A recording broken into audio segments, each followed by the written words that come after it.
Hello dear students, we are going to learn a new topic. Our topic of discussion is functions of chloroplast.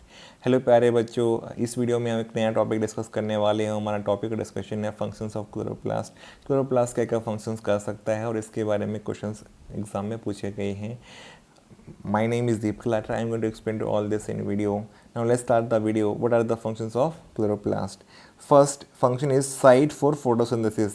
अगर आपसे पूछा जाए कि which is the site for photosynthesis in the cell, अगर plant cell की बात करें तो कौन सी होगी बेटा? फोटोसिंथेसिस के लिए क्लोरोप्लास्ट साइट होती है।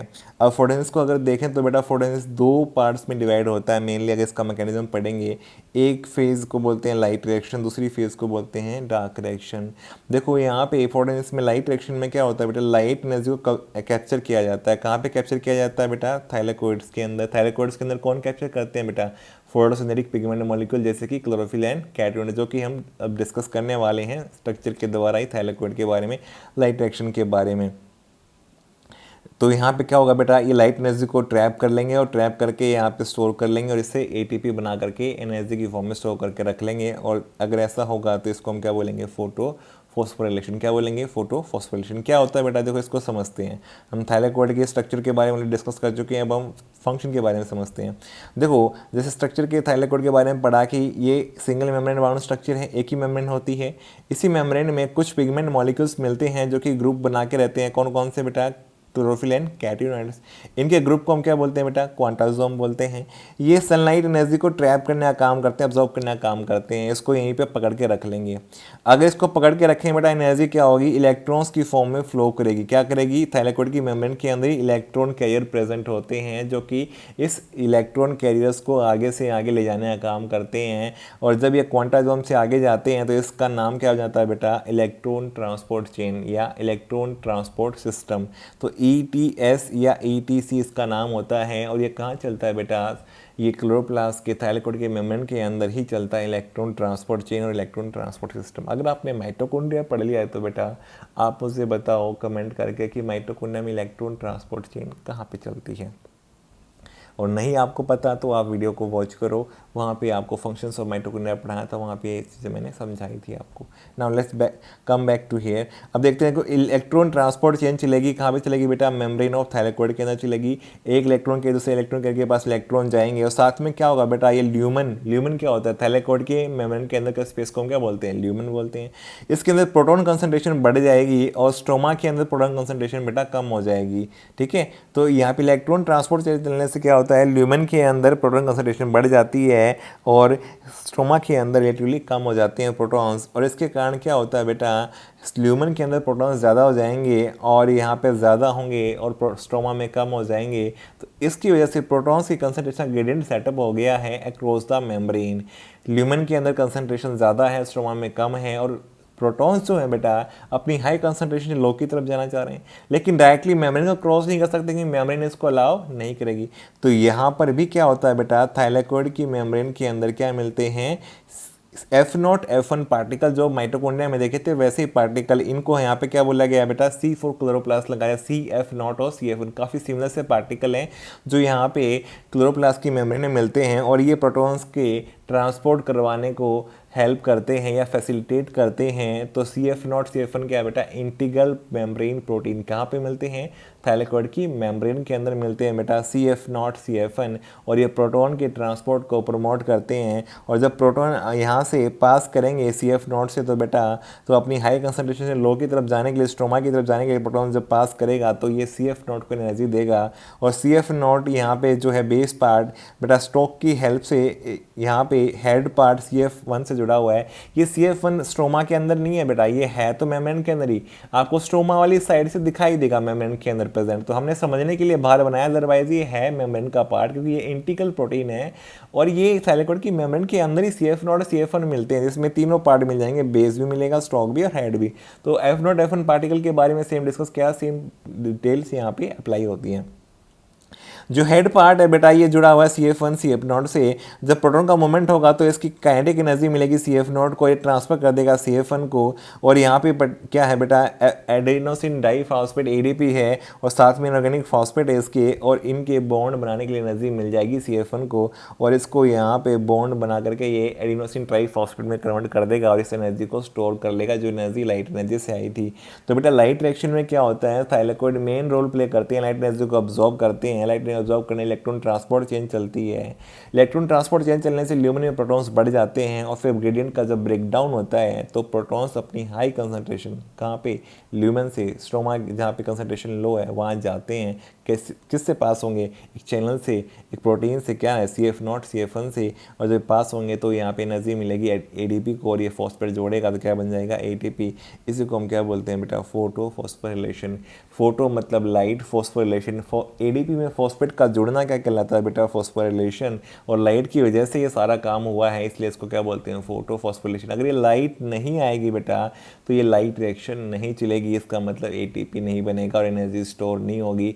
और ATP नहीं बनेगा इसका मतलब क्या, प्रोटॉन्स का मूवमेंट रुक जाएगा CF0 CF1 से, और प्रोटॉन्स अगर नहीं आएंगे इसका मतलब इलेक्ट्रॉन ट्रांसपोर्ट चेन रुक जाएगी, इलेक्ट्रॉन ट्रांसपोर्ट चेन रुक जाएगी, इसका मतलब क्या है, लाइट एनर्जी नहीं आ रही है क्वांटाजोम के पास में। तो इसलिए बेटा ये लाइट की वजह से होने वाली प्रोसेस है, इसको क्या बोलते हैं, फोटो फॉस्फोराइलेशन। Photo phosphorylation. अब मुझे एक कमेंट करके बताओ, माइटोकॉन्ड्रिया में जो फॉस्फोराइलेशन होता है उसका नाम क्या है। अगर आपने माइटोकॉन्ड्रिया का वीडियो देख लिया तो आप इसको आंसर कर पाएंगे, और नहीं देखा तो आप इस वीडियो को वॉच कर लो।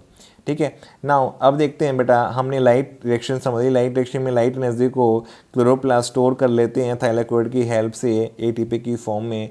और फिर क्या आती है बेटा, डार्क रिएक्शन, ये स्ट्रोमा के अंदर होगी, और यहाँ पे कार्बन डाइऑक्साइड को फिक्स करने के लिए जो एनर्जी चाहिए वो कहाँ से मिलेगी बेटा, ATP से मिलेगी।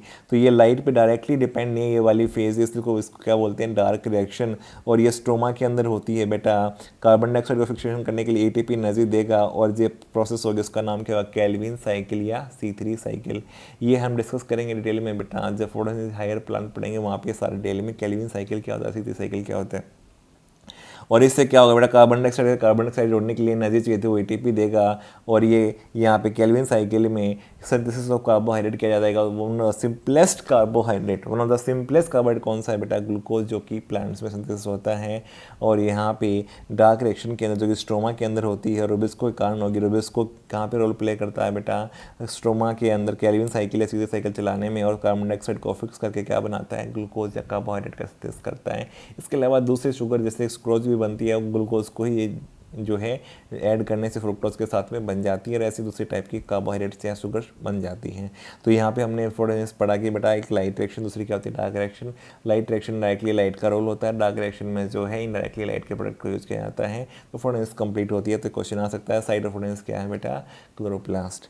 दूसरा क्वेश्चन हमने समझ लिया है, दूसरा क्या, सिंथेसिस ऑफ कार्बोहाइड्रेट। यही हमने डार्क रिएक्शन में समझा कि यहाँ पे सिंथेसिस ऑफ कार्बोहाइड्रेट भी ये क्लोरोप्लास्ट का ही फंक्शन है। ये आपको समझ में आ गया ऑलरेडी कि कैसे यहाँ पे सिंथेसिस ऑफ कार्बोहाइड्रेट होता है। कार्बोहाइड्रेट को हम क्या बोलते हैं बेटा, फूड। यही हमारा खाना है, प्लांट्स का भी खाना है, एनिमल्स भी इसी फूड पे डिपेंड करते हैं, इसी कार्बोहाइड्रेट पे अपनी लाइफ साइकिल चलाने के लिए, अपनी एनर्जी की रिक्वायरमेंट्स के लिए। तो सिंथेसिस ऑफ कार्बोहाइड्रेट ये इसका फंक्शन होता है। और साथ में प्रोटीन्स भी लिखा हुआ है बेटा NCERT में। क्यों? क्योंकि इसके पास अपने खुद के राइबोसोम्स होते हैं, खुद का DNA होता है, तो अपने खुद के DNA से RNA बना सकता है, और RNA से प्रोटीन्स बना सकता है। तो इसलिए इसका main function synthesis of carbohydrate है, main function synthesis of protein नहीं है बेटा, ये याद रखना। तो इसके अलावा सिंथेसिस ऑफ कार्बोहाइड्रेट के अलावा इसका एक और फंक्शन क्या हो सकता है, सिंथेसिस ऑफ प्रोटीन भी इसका एक फंक्शन हो सकता है। तो एग्जाम में क्वेश्चन आ सकता है कि जहाँ पे आप पूछ लिया जाए कि what is the function of chloroplast, लिख रखा है कि synthesis of carbohydrate then synthesis of proteins, and एक ऑप्शन में दिया हुआ है बोथ 1 and 2। तो इसका मतलब आंसर हमारा बोथ बन जाएगा कि ये प्रोटीन भी सिंथेसिस कर सकता है। मेन फंक्शन कार्बोहाइड्रेट को बनाना है, क्योंकि प्रोटीन तो दूसरी जगह राइबोसोम में, साइटोप्लाज्म में बनते हैं, लेकिन कार्बोहाइड्रेट्स नहीं बनते हैं। तो इसलिए इसका फंक्शन जो है, मेन फंक्शन कार्बोहाइड्रेट को बनाना है, न कि प्रोटीन्स को बनाना। थर्ड फंक्शन आएगा रोल इन साइटोप्लाज्मिक इनहेरिटेंस, क्योंकि इसके पास में अपना खुद का डीएनए है और आपको पता है कि बेटा जब जाइगोट बनता है, जब फर्टिलाइजेशन होता है तो उस समय क्या होता है, साइटोप्लाज्म मदर सेल से आता है, एग सेल के पास से आता है, और एग सेल अगर साइटोप्लाज्म में डोनेट करेगी साथ में क्या होगा, क्लोरोप्लास्ट होगा। क्लोरोप्लास्ट अगर साइटोप्लाज्म में होगा तो क्लोरोप्लास्ट के पास डीएनए भी जाएगा, तो इसका मतलब प्रोजेनिस के अंदर तो यहाँ पे ट्रांसफ़र होगा साइटोप्लाज्म से क्लोरोप्लास्ट, और क्लोरोप्लास्ट का डीएनए ट्रांसफ़र होगा, तो इसकी जीन्स भी ट्रांसफ़र हो जाएंगे। इसका मतलब जो क्लोरोप्लास्ट मदर का था वैसा ही क्लोरोप्लास्ट कैसा हो सकता है, प्रोजेनिस के अंदर बनने के चांसेस हैं, क्योंकि सेम जीन ट्रांसफ़र होने वाली हैं फ्रॉम मदर टू द प्रोजेनिस।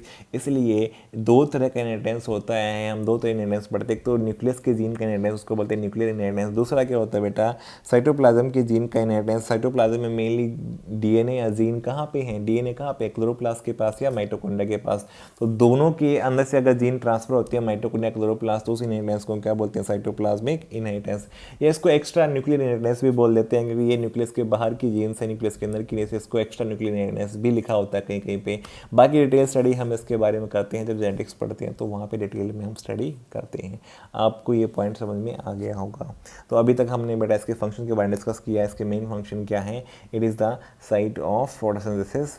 दूसरा फंक्शन क्या है, main synthesis of carbohydrates and protein also. और तीसरा क्या है, role in cytoplasmic inheritance. All three these are the functions of chloroplast.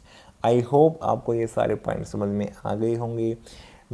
अगर आपको वीडियो अच्छा लगा तो वीडियो को लाइक करो, कमेंट करो, चैनल पे नए हो चैनल को सब्सक्राइब करो। Thank you for watching the video.